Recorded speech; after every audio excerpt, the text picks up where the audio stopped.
En pleine réforme sur les collectivités locales, Gilles Leclerc s'installe à Marseille pour prendre le pouls de la ville, de ses élus et de la société civile. Avec en grand invité le sénateur-maire Jean-Claude Gaudin, qui sera confronté à des reportages et à d'autres acteurs locaux comme Jean-Luc Benamias et Samia Ghali. Terrain politique à Marseille, sur Public Sénat. Bonsoir à tous, bienvenue sur Public Sénat, le 18h, dans quelques secondes bien sûr, le journal avec à la une ce soir l'expression de la mauvaise humeur des sénateurs de la Commission des Finances qui se prononcent à l'unanimité pour le retour à une TVA à taux plein dans la restauration. Jean Arthuis, dans un instant, s'expliquera et la réaction également dans notre journal d'André Daguin pour les restaurateurs. Et puis nos autres invités ce soir dans le 18h, Martin Hirsch, haut commissaire aux solidarités actives et à la jeunesse, et Jean-François Kahn pour ses dernières salves, cet ouvrage, et puis également le lancement aujourd'hui de son centre de réflexion alternative. À 18h30, le documentaire du lundi, Le Tunnel, le secret du siège de Sarajevo en 1993, le percement d'un tunnel par quelques 200 habitants sous l'aéroport pour permettre l'approvisionnement en armes, également en nourriture. Tout de suite le journal.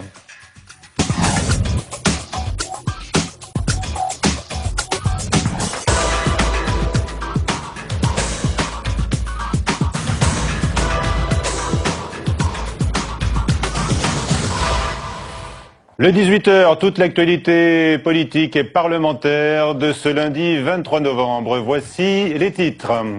Les sénateurs veulent sanctionner les restaurateurs accusés de ne pas jouer le jeu de la baisse de la TVA. Unanimité de la Commission des Finances pour revenir sur une mesure qui coûte 3 milliards d'euros à l'État. Déplacement demain en région parisienne de Nicolas Sarkozy sur le thème de la sécurité. Nouvelle mesure annoncée contre l'emploi de sans-papiers. L'exécutif se mobilise pour tenter de freiner la poussée du Front National, alors que Martine Aubry, de son côté, réveille les passions également en préconisant une régularisation massive. Personnalité du gouvernement la plus appréciée des Français, Ramayad fait plier le chef de l'État. Elle sera bien candidate au régional dans les Hauts-de-Seine, comme elle le voulait, et pas ailleurs. Retour de bâton donc pour les restaurateurs accusés de ne pas suffisamment répercuter la baisse de la TVA intervenue l'été dernier. À l'unanimité, les sénateurs de la Commission des Finances adoptent un amendement rétablissant le taux initial. Peu de chance qu'il soit voté en séance, mais voilà les professionnels prévenus de l'urgence d'agir sur les prix et les salaires. Bérangère Dingla. 5 mois après la diminution de la TVA à 5,5, le compte n'y est pas. Les prix devaient baisser de 3%, ils n'ont finalement diminué que de la moitié. Après les remontrances d'Hervé Novelli, secrétaire d'État au commerce il y a un mois, c'est donc au tour du Sénat de taper sur les doigts des restaurateurs. C'est un geste d'humeur qui part de la constatation que la baisse de la TVA décidée il y a quelques mois n'a pas les effets escomptés et que manifestement nous amputons les ressources fiscales de l'État de 1,5 milliard cette année et 3 milliards l'année prochaine, dans des conditions qui sont peu convenables. En contrepartie de la baisse de la TVA, outre les prix, les professionnels s'étaient engagés à embaucher. Sur les 40 000 postes attendus, la Cour des comptes estime qu'il n'y en aura finalement que 6 000. Quant aux négociations salariales, elles sont au point mort. À droite, pas question néanmoins de voter le texte. On espère que ce coup de semonce suffira à convaincre. On peut souhaiter que les restaurateurs mesurent bien qu'ils bénéficient d'un avantage et que cet avantage doit être partagé avec leurs salariés et avec leurs clients. À gauche, en revanche, on promet d'aller jusqu'au bout et de voter le texte en séance publique. Une loi peut toujours défaire ce qui a été fait antérieurement. Il y a la responsabilité du gouvernement. Il décide d'aggraver le déficit de 3 milliards quand même. Il y a des engagements qui sont pris, il n'arrive pas à les faire respecter. Il y a donc une incapacité ou alors une attitude électoraliste du gouvernement. Si cet amendement veut mettre la pression sur les restaurateurs, il ne devrait pas y avoir de majorité pour l'adopter.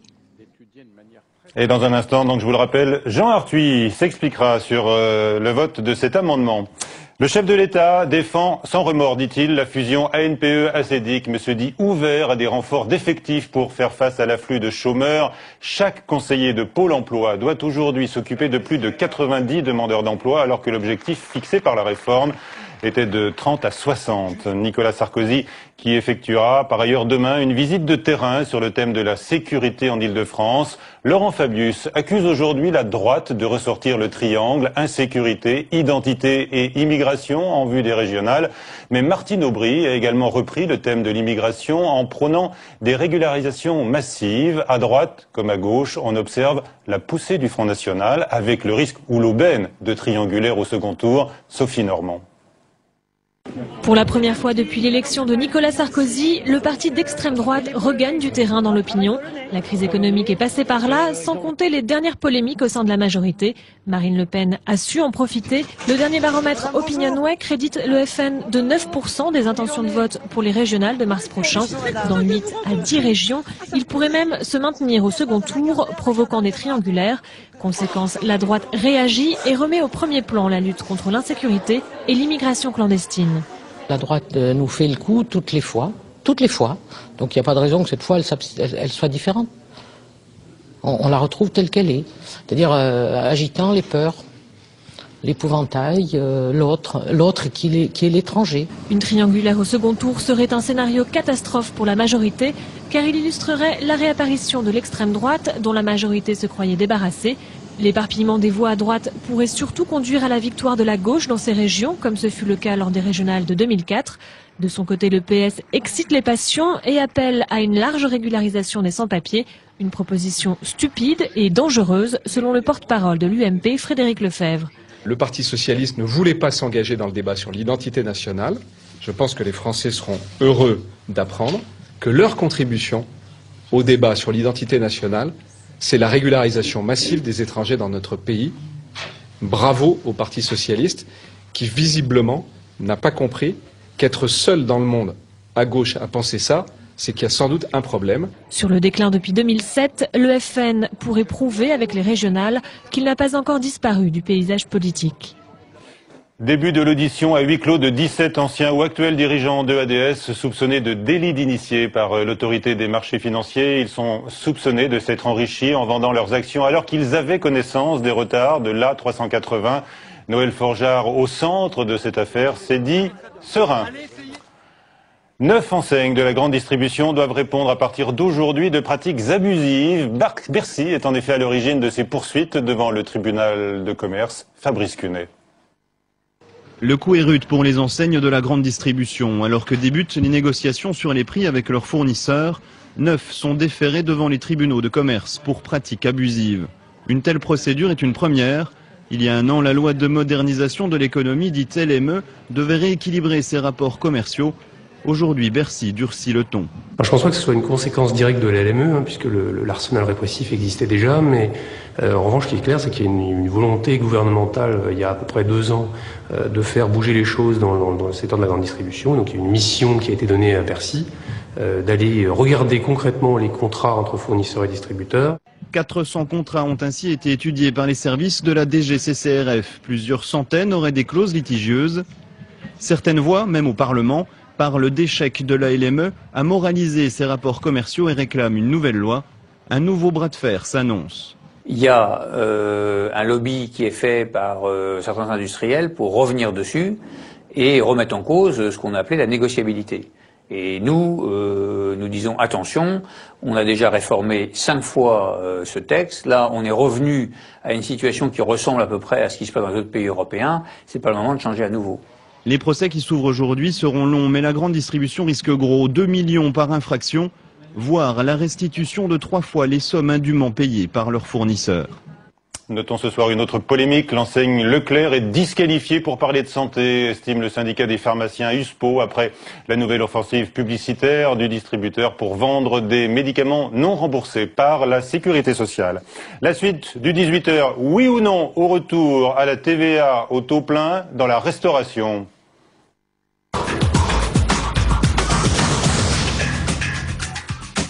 Avec nous, le président de la Commission des Finances, Jean Arthuis, une commission qui nous a surpris tous aujourd'hui. Vous avez donc voté à l'unanimité, faut-il le rappeler, pour le retour à une TVA à taux plein dans la restauration. Est-ce que votre patience est à bout? Non, d'abord, je voudrais dire que c'est la première fois que la Commission des Finances est appelée à se prononcer sur ce passage de 19,6 à 5,5 dans la restauration. puisque lorsque le texte a été voté au début de l'été, la commission des finances n'avait pas été saisie. C'était un texte sur le tourisme, alors que on aurait pu imaginer que ces dispositions relèvent d'une loi de finances. Mais enfin, ce n'est certainement pas ça qui a motivé le vote d'aujourd'hui. C'est quoi? L'un de nos collègues, Jean-Jacques Gégou, a déposé un amendement en disant on repasse de 5,5 à 19,6. Et à l'issue d'un très bref débat, parce que c'est la séance d'examen des amendements extérieurs avant qu'on aille en séance publique, eh bien, contrairement à ce que je pensais, c'est un vote unanime et qui a proposé le passage de 5,5 à 19,6. Alors je crois qu'il y a deux motivations. La première, c'est que sans doute les restaurateurs, en tout cas un certain nombre parmi eux, n'ont pas vraiment tiré les conséquences de l'abaissement de la TVA. Pas de répercussions sur les prix, ni sur les salaires payés par les consommateurs et sans doute pas sur les salaires non plus. Ni sur l'emploi non plus. Bon. Première raison. Deuxième raison. Deuxième raison, c'est peut-être en direction du gouvernement de lui dire que nous sommes préoccupés par l'ampleur du déficit public. Et que cette baisse de la TVA dont profitent les restaurateurs coûte cher. Vous nous rappelez le... C'est entre 2,5 milliards et 3 milliards par an, ce qui est une somme très significative. Est-ce que vous croyez véritablement, Jean Arthuis, à un retour de la TVA à taux plein dans la restauration? Ils se sont battus pendant tant d'années. C'est une promesse dont ils attendaient l'exécution depuis si longtemps. Il y a eu une majorité au Sénat au début du mois de juillet pour voter le passage de 19,6 à 5,5. Je ne crois pas que la majorité ait à ce point changé d'avis. En tout cas, c'est la Commission des finances qui aujourd'hui s'est exprimée. Vous voulez relancer le débat. Nous sommes justement en ligne avec André Daguin. Monsieur Daguin, bonsoir. Vous êtes battu pour l'abaissement du taux de TVA. Comment est-ce que vous réagissez aux propos du sénateur Jean Arthuis, qui ne fait que reprendre d'ailleurs les conclusions de l'INSEE sur le peu d'efforts que vous avez entrepris? Attendez, j'ai entendu le sénateur Arthuis dire des choses qui m'inquiètent un peu. Comment quelqu'un qui est de son calibre et de sa valeur peut-il juger d'une mesure 4 mois après, alors qu'on l'attend depuis 14 ans? Une mesure de cette ampleur ne se mesure pas en 4 mois. Vous demandez combien de temps encore pour que le consommateur se rende compte de la baisse des prix et que les salariés de votre secteur se voient un peu augmenter? Il n'y a pas que la baisse des prix, il y a surtout les salaires et la création d'emplois et l'investissement. Les prix ont baissé dans un restaurant sur 2. Nous avons, à peu près, un restaurant sur 2 syndiqué, on a fait notre boulot. Les prix ont baissé là où nous avions quelques pouvoirs de les faire baisser. Pour ce qui est de la grille de salaire, on va en signer une avant la fin du mois de novembre. Elle est en chantier. C'est pas le moment de flanquer le moral des troupes par terre en disant que la TVA va remonter à 19,6. Et ensuite, si on remonte de 5,5 à 19,6, on châtie autant les bons que les mauvais. Ça me paraît extravagant. Et ensuite, on va revenir à cette iniquité fiscale formidable, c'est-à-dire que la restauration en France sera à 5,5 partout, sauf dans la restauration traditionnelle. Alors, Jean Arthuis, qu'est-ce que vous répondez? André Daguin vous dit ne tirez pas si vite. Non, mais j'avais entendu M. Daguin avant le passage à 5,5 et il nous annonçait à l'époque une transformation de l'essai assez rapide. Et disons que cela tarde à venir. Et à titre personnel, j'ai toujours dit que si l'on veut effectivement encourager la création d'emplois, il vaut beaucoup mieux exonérer de cotisations sociales que de baisser la TVA. Donc c'est un coup de semonce, là. Vous espérez qu'il sera entendu? J'espère. Hein, vous l'entendez, André Daguin? Il faut faire attention. J'ai entendu le coup de semonce et je crois qu'on va en tirer parti parce que ça aura été très utile pour finir de convaincre les derniers récalcitrants de chez nous. Très bien. Alors finalement, vous faites jeu commun. Enfin, il faut voir après la réalité du terrain, des étiquettes, des embauches et puis des salaires dans la restauration. Mais il y a quand même une chose que je peux pas ne pas dire.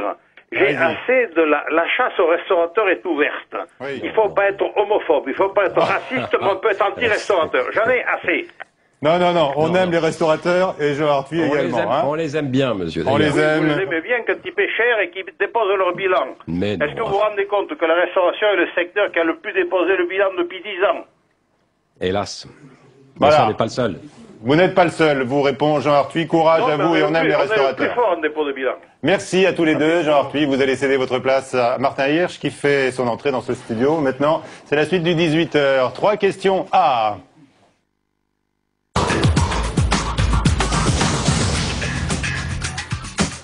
Martin Hirsch, donc voilà, qui fait son entrée en passant devant la caméra. Monsieur le haut-commissaire aux solidarités actives et à la jeunesse, bonsoir. Bonsoir. Merci d'être avec nous. La commission des finances, elle sait surprendre. On vient de le voir avec Jean Arthuis sur la TVA dans la restauration. Elle est assez animée et même habitée par le souci des finances publiques. Comment est-ce que vous réagissez à sa volonté de réduire de 500 millions d'euros la dotation du RSA? Puisque c'est aussi un amendement qui a été voté par la commission il y a peu de temps. Oui, absolument, mais j'espère qu'il ne sera pas adopté. Cet amendement là aussi est intéressant, c'est pas un coup de semonce, c'est de dire, vous vous rappelez l'année dernière, tout le monde nous disait, vous créez le RSA, il y aura jamais assez d'argent, il faudra augmenter la taxe, quand on crée une taxe, il faut l'augmenter. Et là, le Sénat vient faire la démonstration par l'amendement que nous avons bien financé cette réforme, qu'effectivement, comme je m'y étais engagé, ça se faisait en toute loyauté, à la fois vis-à-vis des Français qui financent et vis-à-vis des départements avec lesquels on travaille.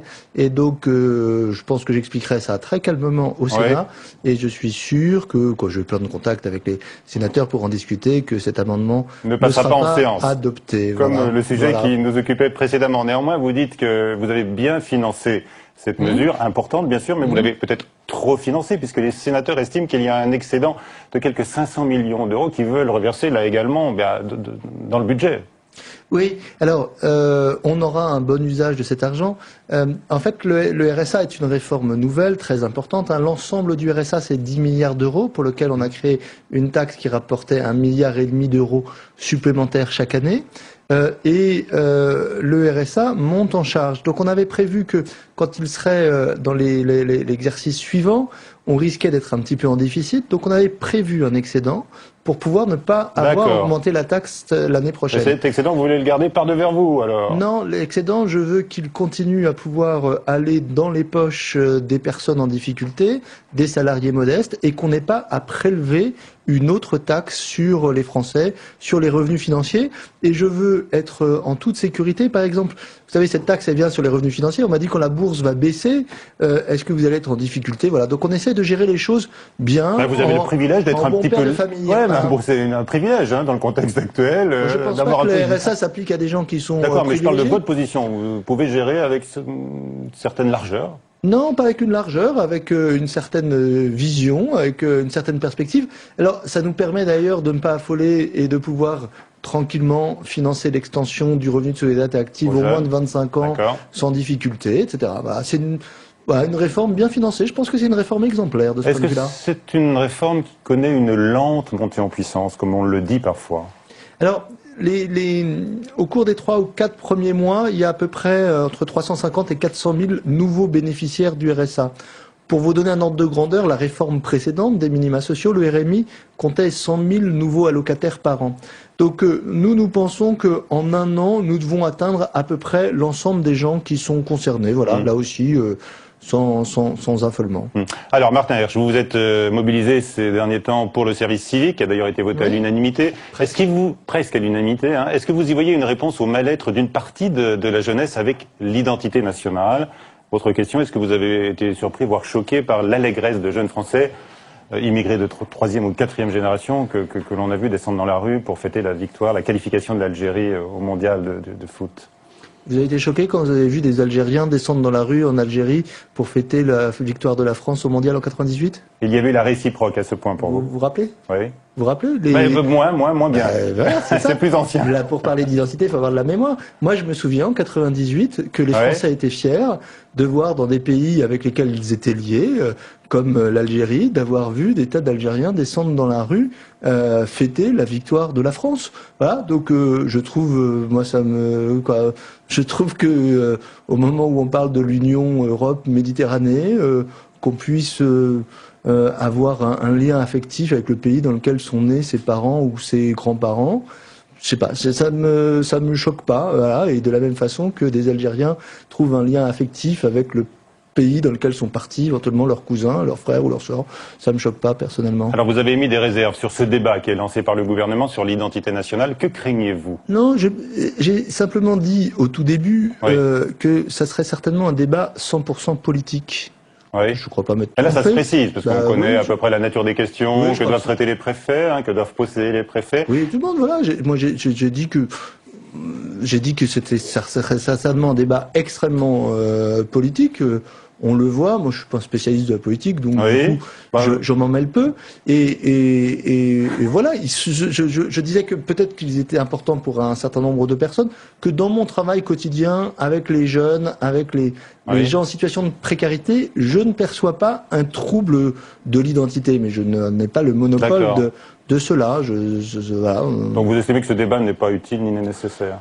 Non, il est probablement utile, mais je pense qu'il n'est pas utile que je m'en mêle. D'accord. Bon, alors, quand même, on entend Martine Aubry employer des mots assez durs. Vous avez peut-être été surpris ce week-end. Elle a qualifié le climat d'atroce. Par ailleurs, elle s'est montrée favorable à des régularisations massives. Est-ce qu'elle a raison, selon vous?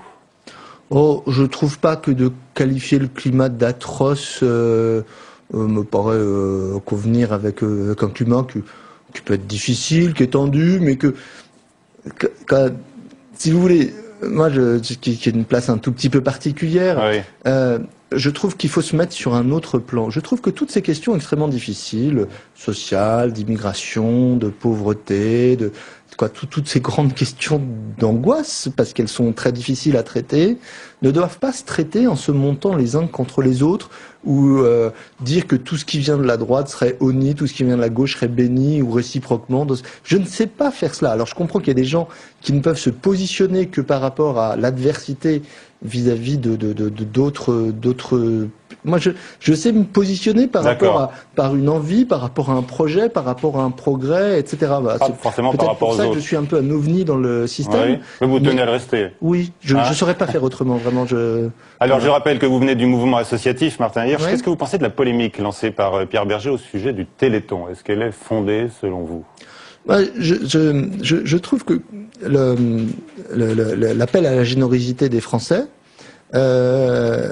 pourrait satisfaire à peu près toutes les grandes causes, dès lors que ceux qui ont le plus de moyens donneraient un petit peu plus. Moi, ce qui me frappe, et ce qu'il est intéressant de rappeler à propos du Téléthon, c'est que les gens modestes donnent à peu près 0,75% de leur revenu. Donc quand ils gagnent 1000 euros de SMIC, ils donnent, c'est pas mal, hein, ils donnent... il faut un effort proportionnellement plus important que les riches. Je ne sais plus si c'est 7,50 € ou 75 €. Oui. Et les gens qui gagnent 10 ou 100 fois plus, eux ne donnent que 0,6% de leurs ressources pour ces grandes causes. On le sait, parce que c'est déductible des impôts. Hein. Chaque fois qu'un Français donne 10 €, en réalité, c'est les impôts qui en donnent 6, eux-mêmes qui en donnent 4. Donc je pense que s'il y avait un effort, alors on va utiliser la conférence de la vie associative qui a un grand temps avec l'ensemble des associations pour essayer de convaincre plutôt les Français les plus aisés de pouvoir donner un peu plus aux associations et comme cela de pouvoir satisfaire et le Téléthon, et le SIDAction, et le Secours catholique, et le Secours populaire, etc. Mais est-ce qu'il a raison quand même, Pierre Berger, de dire un certain nombre de choses quand il trouve indigne, par exemple, le fait de montrer la souffrance des enfants? Est-ce qu'il y a des choses qui peuvent vous choquer dans le déroulé de ce Téléthon? Outre le fait que c'est effectivement l'association qui récupère le plus d'argent, le plus de dons. Moi, je me souviens, le Téléthon a quand même maintenant une longue histoire. Je regarde pas toujours, mais il me semble que les malades qu'on montre sont de malades dignes, qui font pas étalage de leur souffrance. Et il me semble aussi que le Téléthon s'est ouvert à toute une série de maladies à partir de la myopathie, qui était la maladie originelle. Donc je pense que le Téléthon est utile et que son financement est bien justifié. Et d'ailleurs, il faut pas oublier que maintenant la Cour des comptes, etc., va vérifier que l'argent va bien là où il devrait aller. Et il faut encourager à donner. Allez, dernière question. Martin Hirsch, on revient à la politique. Daniel Cohn-Bendit a évoqué ce week-end un dîner récent que vous avez eu avec vous. Hein, très récent maintenant. Du mois de septembre. Oui, c'était fin août, début septembre. Est-ce que vous confirmez ce qu'il a dit? C'est-à-dire qu'il a tenté de vous débaucher pour les élections régionales, vous proposant la région que vous vouliez? Oui, il m'a proposé d'être candidat au régional pour Europe Écologie, mais je ne crois pas être fait pour me présenter aux élections. Vous allez recevoir Jean-François Kahn, lui qui sait se présenter aux élections. Mais moi, je ne crois pas être fait pour me présenter aux élections, y compris pour les raisons que j'ai dit tout à l'heure, me mettre dans un camp pour aller taper sur l'autre, etc. C'est pas exactement mon genre de fonctionnement. Voilà. Donc vous, votre mode de fonctionnement, c'est comme le dit encore Daniel Cohn-Bendit, le contrat que vous avez avec Nicolas Sarkozy, une sorte de contrat. J'ai plutôt un contrat avec moi-même. j'ai un contrat sur essayer de faire avancer, y compris d'ailleurs en m'impliquant dans les histoires politiques, ce que je suis en train de faire, mais sans chercher à y trouver un siège ou une place, de m'impliquer pour faire avancer un certain nombre de sujets. On n'a pas parlé une seule seconde des jeunes pendant ces 10 minutes, mais sur les jeunes, on fait avancer le RSA pour les jeunes, on a parlé, le 10e mois de course, civique. le service civique, dont j'espère que l'Assemblée nationale va l'inscrire à l'ordre du jour très vite, etc., etc. Et voilà, ça n'a pas besoin de... D'accord, ça vous va comme ça. Très bien. Allez, possible. Dernier invité, vous allez pouvoir dialoguer un peu de notre journal ce soir. Jean-François Kahn, qui fait son entrée, il nous rejoint, éditorialiste de Marianne et qui publie un nouveau livre chez Plomb. Dernière salve, un supplément au dictionnaire incorrect et à l'abécédaire mal pensant de A comme ABC à Z comme zouave. Soldat qui, dans les années coloniales, était chargé de faire mourir de rire les ennemis. Jean-François Kahn en rigole encore, de l'humour, de l'impertinence, de la férocité aussi. Jean-François Kahn, vos idées, bien sûr. Par exemple, à la lettre A, on trouve RSA. Ah non. Et à la lettre R, on trouve RSA. Excusez-moi, je l'ai dit en anglais. R. Eh bien, je vais vous dire la preuve que je suis quelqu'un de très objectif, c'est que j'étais déjà contre quand c'était une idée de gauche. Oui. Donc voilà, vous êtes assez critique sur le RSA. Non, mais attendez, je suis... Attendez. Vous savez combien je pense que ça, si j'ose dire, c'est très respectable. Humainement, je suis très pour. Ça part de la meilleure intention du monde. J'ai des réticences sur le moteur, sur C'est-à-dire fonctionnement. Vous préfériez le moment où une partie de la population pouvait travailler pour 0 €, pouvait être taxé à 100%, que les plus modestes étaient taxés à 100%, puisque quelqu'un qui était au RMI auparavant et qui faisait 12 heures de ménage par jour ne devait reverser l'ensemble de l'argent qu'il gagnait. C'est ça que vous trouviez intéressant. Alors je vais vous répondre. Pourquoi je suis réticent?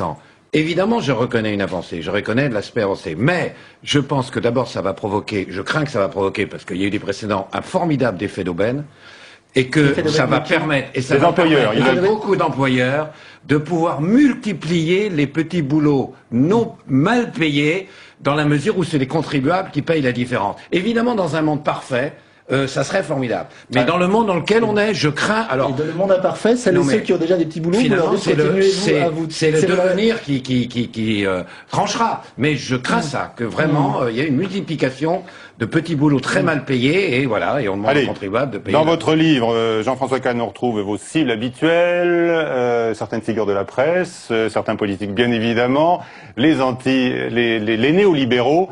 Est-ce que vous ne craignez pas vous-même d'être conformiste? Parce que vous fustigez le conformisme à longueur de page. La vérité, c'est que je cherche pas à être conformiste ou anticonformiste. Je veux dire, je crois que jamais, me semble-t-il, j'ai jamais dit quelque chose avec dans l'idée, je le dis parce que c'est pas conformiste, ou je le dis parce que c'est l'inverse de ce que les gens disent, ou ça. Jamais. Ça m'est jamais à l'idée. Je dis, si vous voulez, je vais vous donner un exemple, qui est pas dans ce dictionnaire, d'ailleurs, c'était dans l'autre que j'avais fait dans le premier. J'ai fait une petite entrée pour un opéra de Mozart qui s'appelle La Clémence de Titus. Pourquoi? C'est un opéra de Mozart, d'ailleurs, de la fin de la vie de Mozart. C'est un opéra incroyablement chiant, mais vraiment chiant, vieux, un peu archaïque, etc. Bon, naturellement, personne n'ose le dire parce que c'est Mozart. Mozart, on peut pas. Et en plus, comme c'est chiant, les intellectuels adorent ça. Ils considèrent que c'est le meilleur opéra de Mozart. Ça, c'est classique. Bon. Donc, pourquoi je dis que c'est chiant? Parce que personne n'ose le dire. Mais je trouve que Don Juan, c'est un magnifique opéra, c'est un chef-d'œuvre. Je vais pas le dire, tout le monde le pense, c'est évident, on m'attend pas pour dire que Don Juan est un chef-d'œuvre de Mozart. Vous voyez, c'est ça un peu la démarche. Alors, Jean-François Kahn, vous avez accompagné récemment François Bayrou, à un temps, quelques lignes d'ailleurs lui rendent hommage dans cet ouvrage, puisqu'il a... Je me suis présenté, oui. Oui, vous avez accompagné son combat. Vous lui rendez hommage parce qu'il a su arracher le centre à la droite, écrivez-vous, et vous poursuivez votre combat aujourd'hui sous la forme d'un nouveau club. Alors, de quoi s'agit-il? Qu'est-ce que c'est que ce CREA? Puisqu'il y a 2 R. Oui, il y a 2 R parce que de toute façon, avec un seul R, c'était pris. Mais qu'est-ce que vous lancez? Je pense, oui, il se passe quelque chose aujourd'hui qui est mais vraiment très pénible. C'est que vous parliez de la réunion avec Cohn-Bendit. Bon, j'y étais pas. Mais d'après ce qu'on m'a dit, ils ont parlé pendant 8 heures du climat, du problème de Copenhague, etc. Ça devait être intéressant. Et qu'est-ce qu'on retient? Pas une ligne. Moi, j'aimerais savoir ce qu'ils ont dit sur le climat. Oui, oui. Ah, j'aimerais. Donc vous voulez que l'on réfléchisse aux véritables alternatives. Excusez-moi, je vais aller jusqu'au bout parce que c'est extrêmement grave et je voudrais que les gens se mobilisent là-dessus. C'est qu'il n'y a pas un mot là-dessus. Il y a un mot que parce qu'ils se sont serrés la pogne, Bayrou et Cohn-Bendit. C'est pas un événement quand même à mourir, je veux dire, à renverser la société. Très bien. De le reste, bon. L'autre jour, à Dijon, les types, ils ont parlé, il y avait des pédagogues, des journalistes, des sociologues, des philosophes qui ont parlé d'éducation, des problèmes complets. Ils ont échangé leur expérience. Et ça fait, je sais pas, 15 fois que j'assiste à ça. Pas un mot. Que les petites phrases. Tout le monde s'en fout, que les petites phrases. Et les mêmes journalistes qui vous disent, ouais, il faudrait des propositions, faudrait poser des problèmes de fond. Les mêmes, ils s'en foutent, ils en disent pas un mot. Mais ça peut pas durer. Alors vous lancez ce centre, ouvert à tous, pour réfléchir à de nouvelles alternatives. Moi, je pense qu'il y a des gens, je suis sûr au fond que M. Herschel est d'accord là-dessus, qui pensent qu'il y a une société qui a fait faillite, avec qui a mis l'État au centre de tout, qu'il y en a une qui a mis l'argent au centre de tout, qui a fait faillite, et il y a une aspiration incroyable à autre chose, à inventer un nouveau modèle. Mais vous imaginez, si on ne leur propose pas, s'ils se heurtent à un mur, mais les gens, ils vont écouter n'importe quoi, les pires délires. Et donc, il faut y réfléchir tous à ça, au sein du et tous ensemble. Créa, et on trouve l'adresse internet dans votre édito de la semaine, dans Marianne, où il y a d'autres salles à découvrir. Merci à tous les deux, à suivre sur Public Sénat. C'est le documentaire que je vous présentais tout à l'heure, Le Tunnel. Bonsoir à tous.